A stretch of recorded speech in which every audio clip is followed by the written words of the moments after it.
Hey everybody, welcome back to the channel. Today we're going to be reviewing the SOG Knives Altair XR. It's been a hot minute since I've had a SOG knife on the channel. They're usually a little bit too tactical for me. Personally, they just don't really excite me any. But I saw this one on Amazon and I thought it looked interesting, so I decided to buy it. And let me just tell you now, I'm really happy I did. So the OEM on these is coming from Taiwan, and I'm pretty sure they're going after the Benchmade Bugout market with that ultra lightweight carry. However, this one's coming in, I call it a medium-sized knife at 7.2 inches overall with a 3.2-inch drop point blade of 154 cm. And these are hardened from 59 to 63. It has a dark bead blasted finish. It says it looks like a gray coating to me. I don't know. If I find out that that's a coating, I'll let y'all know, but it says on the site that it's a bead blasted finish. However, it might be a bead blast with a coating over it. I'm not too sure about that. You have a row of extremely grippy jimping there. It's on the borderline of being too grippy, almost uncomfortable. However, I can easily overshoot it in the saber grip, and a lot of the times I'm in the hammer grip anyway. Your blade comes with a pretty good sharpening choil because they brought the plunge grind all the way back, and they did give you some right there, so you should have a good bit of sharpening life before it'll think about widening on you. It has a needle-like tip there that's going to be great for piercing.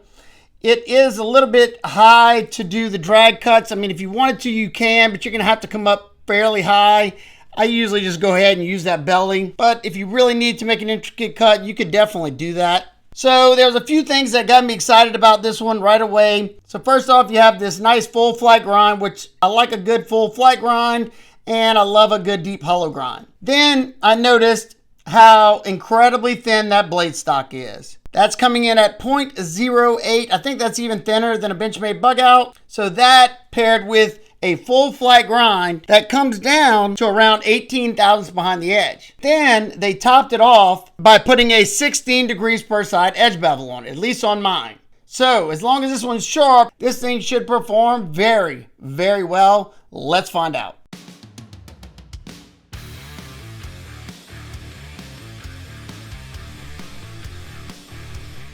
The edge that this one came with out of box is just straight remarkable.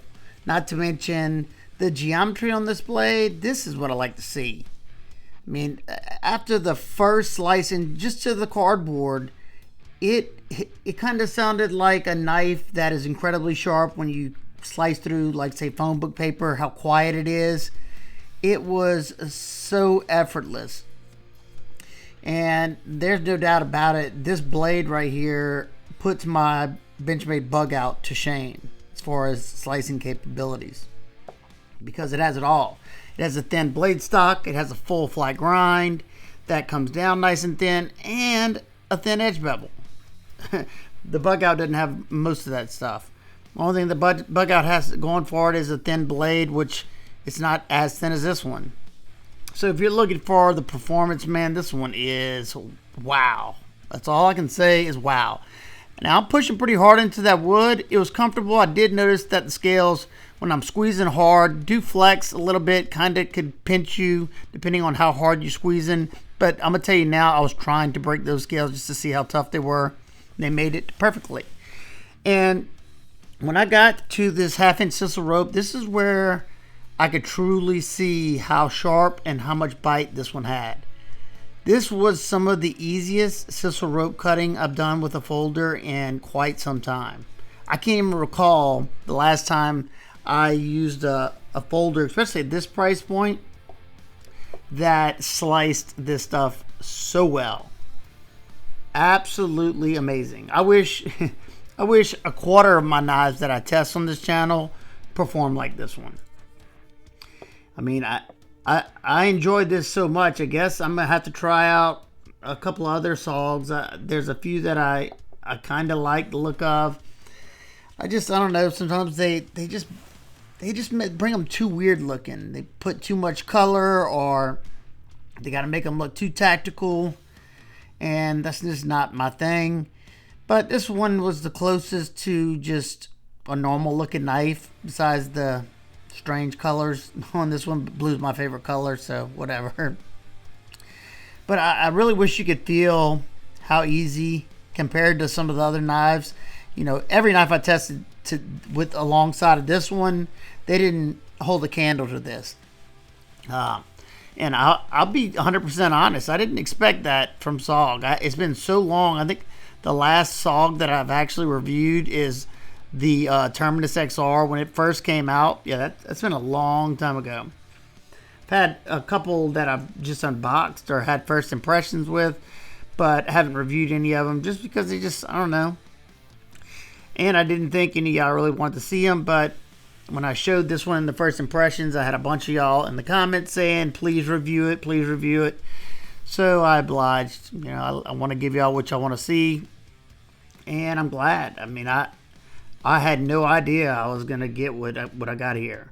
And I think it has a lot to do with the Taiwan factory they use. I'm sure it's the same exact Taiwan factory that Cold Steel uses, because they're owned by the same, SOG and Cold Steel are now owned by the same company, so that would only make sense. But yeah, this one was an absolute joy. I give this one a AAA+. Fantastic on the performance end of this knife. One thing I could say for certain is this right here, and I'm sure it has a lot to do with the blade geometry and the edge geometry as well, the thin edge bevel, but this 154 cm outperformed pretty much any 154 cm I've tested in quite some time. So if I had to take a wild guess, the range is from 59 to 63. I would have to say it's at least 61, maybe 62. That's just a guess, but just by the way it performed, I'll have a better idea once I sharpen it. But I'm interested to see, because I did a lot of sisal rope cutting. Y'all see that? That's impressive. That's a slow cut. You know, it's definitely not as sharp as it was whenever I got it, but that's impressive. Let's see. We have one right here. We have one little ding in the edge. One. Let's see if it even shows up. Yeah, it's on the very apex. So the rest of this edge, I can definitely strop it back to probably hair shaving sharp. And to me, that's impressive. Now let's close it up. Take a look at the deployment in action on this one. So you have these blue thumb studs that have the perfect amount of texture on them. And I'm guessing that's like a FRN thumb stud. I mean, I don't really care. As long as it grips the finger and doesn't break, I'm good. You know, nothing's happened to it yet, but that's what it looks like. That might be coating over a stainless steel thumb stud. That's what it feels like, because it's pretty tough. But I got good access and very, very smooth and snappy action. Left side, excellent, nice and smooth. It's riding on cage bearings, and it's giving it nice, snappy action no matter which. If I use the thumb, if I do the reverse flick, if I do a slow roll, or I could pull back their XR, which is a crossbar lock. So for me, the action, A+. Now we'll go to these scales. As you can see, we have a slight contour and texture all over these FRN scales. The texture offers the perfect amount of traction for my hands, at least. I don't find it to be slippery, and it is fairly thin. I mean, they're trying to keep this one as light as they could, and that's definitely evident here. You have a Torx T8 for that pivot. And something I thought was interesting at first, I was like, where's the body screws at? Huh? I see this FRN backspacer. Well, if you look inside there, hopefully you can see that. You have a set screw in there, and that holds that backspacer in, which you can pull that backspacer off. They have a little diagram that came with it. If you want to pause and read that. And if you're a lanyard person, they got you covered. They also give you a second FRN backspacer that has a lanyard loop there. I don't really use lanyards too much on my folders, so that's why I left it the way it is. So we have a deep carry pocket clip that is tip up, left or right hand carries, can be swapped over. These are wraparound clips. Definitely aren't my favorite because of my lightweight shorts. My shorts kind of wrap around the backside, and sometimes it can get jammed in my pocket. I didn't really notice that in my jeans, so it may not be an issue there. Goes in and out of the pocket, okay. I do wish there was a little bit more ramp. See how it kind of comes down like that? You don't have a whole bunch of ramp, so sometimes it goes over the seam on my jeans easy, I guess depending on how thick your seams are. But as you can see, it completely buries, and even though it does kind of wrap around in there, it's not getting hung up on anything. I can easily pull it out. Like I said, in my lightweight shorts, it was getting a little bunched up in this section right here. This one disappears in the pocket. You don't even notice it. It's so lightweight. This one comes in at 2.05 ounces, which is a hair heavier than a Benchmade Bugout. And I think the reason for that is because even though this is a smaller knife by a little bit, and they use thinner blade stock, in order for them to get the rigidity they wanted, so these wouldn't completely crush under pressure, they have a very thin inset stainless steel liner in there that has all kinds of weight relieving on it. You see all the holes in there, hopefully. Tons of weight relieving. So that's definitely going to bring up the weight. Benchmade has their FRN strong enough by itself, so you don't have to do that. Now, even with those liners, being that they're inset and they don't come all the way to the end, I can still pinch this together. Now, during all the testing, it was pretty darn comfortable. To do day-to-day EDC tasks, it's going to be perfectly fine. I was purposely trying to break these by squeezing them with all my might in every which way. And so far, I haven't been able to do it. You know, from the center, I can still kind of flex it, but it's not going to flex all the way down like this is. But if you're looking for an ultra lightweight knife that's a decent bit cheaper than a Benchmade Bugout, then I definitely think this is going to be a good option. It definitely performs leaps and bounds better than my Benchmade Bugout. It's a slicier blade, comes with a thinner edge bevel, and it's not going to hold an edge quite as long as S30V, but as y'all saw, it'll definitely hold an edge for a considerable amount of time. So like I said, this one has their XR lock, which is a crossbar lock, and it has these little pads like this, and I'm not 100% certain, but I think these pads are, I don't know if they're over something or they just hook to the bar. I have not taken this one apart. If somebody knows that, let us know in the comments. But I will say one reason why I don't like some crossbar locks or axis locks is because they can hurt my thumbs. I have neuropathy in my hands, so some textures really hurt. And whenever I have to really pull down hard on something, it'll hurt my fingers. This one, that FRN, has kind of like the texture you have on some out the fronts. It grips the finger perfectly without being overly aggressive, and I find it to be rather comfortable. The lockup on this one, I had no movement. Now, of course, being that it's as thin as it is and as light duty as it is, I can flex it by a good bit. You know, if I wanted to, I could probably snap it if I did like that. But that's just stupid. Nobody's doing that with their knives, you know. Like I said just a while ago, as a day-to-day EDC knife, I think it's going to perform and it's going to do everything you need it to do. You can do some harder cuts, but I just wouldn't recommend doing it for a long period of time, because you're going to end up squeezing these scales in and it could pinch your fingers a little bit. Only time I noticed it is whenever I was really bearing down into the wood when I'm trying to see if I feel anything. But during all the other cutting and other stuff I did, it was perfectly fine. We'll do some spine wax, which I don't know why you'd want to do this with it, but just to make sure, I guess the vibration isn't going to disengage that crossbar. And as you can see, it's nice and sturdy.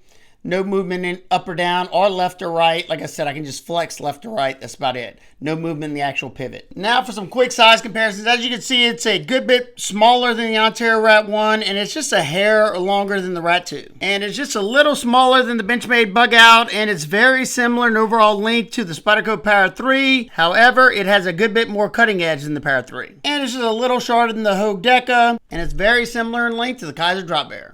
And lastly, it's identical in length to the SOG Diverge XR, and it's just a hair longer than the SOG Terminus XR. Now, being that absolutely no knife's perfect, what are my nitpicks and complaints? I would have much preferred a raw stone wash finish or a satin finish over a bead blasted finish, just because bead blast finishes have a much better chance of corroding due to the microscopic pits that bead blast due to the surface finish of a blade. Also, I wish they would have did some fine cut jimping here, because that can be a little uncomfortable. It grips the thumb nicely. However, prolonged or hard pushing down like that, for me, you can see it's leaving that indentation. But the one good thing is I can easily overshoot it, and I do a lot of my cuts in a hammer grip, pinch grips like this. So it's not that big of a deal for me. I don't love the clips that wrap around like this just because they have tendencies to get caught up in stuff right here. This one's not that bad. More so talking about like this, like on this SOG Diverge right here, how it comes all the way up like that. This one, I get hung up in here all the time. This one's not as bad the way it sits like in the middle right there and not all the way to the back like this one. And lastly, I would have liked this one to be a little bit more rigid, especially toward the edges right here. Just so if you do want to use this a little bit harder, it would be a little bit more comfortable. You wouldn't be getting pinched at all right here. All that said, what are my final thoughts? So if you're looking for a ultra lightweight knife that is an outstanding slicer performer that has nice and smooth, nice and snappy action, then I would definitely think about giving the SOG Altair XR a shot. This one right here has been like a go-to basketball short knife. I'm not huge on super ultralight knives. I more so like this one for its performance and its sliceability. I like these thin blades that are ground thin and they come with thin edge bevels. I love that. There's so many companies that put a 24 to 26 degrees per side edge bevel on their knives and they just don't perform that great. So, if nothing I talked about was a deal breaker for you, then yes, I could highly, highly recommend this one. I think I paid $109 for this one. If you think about it in terms of the Bugout, which I know that's a USA made knife with the S30V, but you know, you could probably find it a little cheaper than that if you wait, or I don't know. I didn't check too many sites. I got mine off of Amazon from SOG. And like I said, I think it's a good purchase. The things that really matter to me are the performance and sliceability, and this one does it, and it does it very, very well. So that's going to wrap up today's video. If you have any questions, comments, concerns, leave those down below, and I'll do my best to get back with you. If you're interested in picking up the SOG Altair XR, I will have it linked down below in the description. It will be an affiliate link, so if you're planning on buying this and you want to help support the channel, you can use my links. If not, no sweat at all. All right, guys and girls, I hope every one of y'all is having an outstanding day today. And remember, keep those blades sharp. Smile more.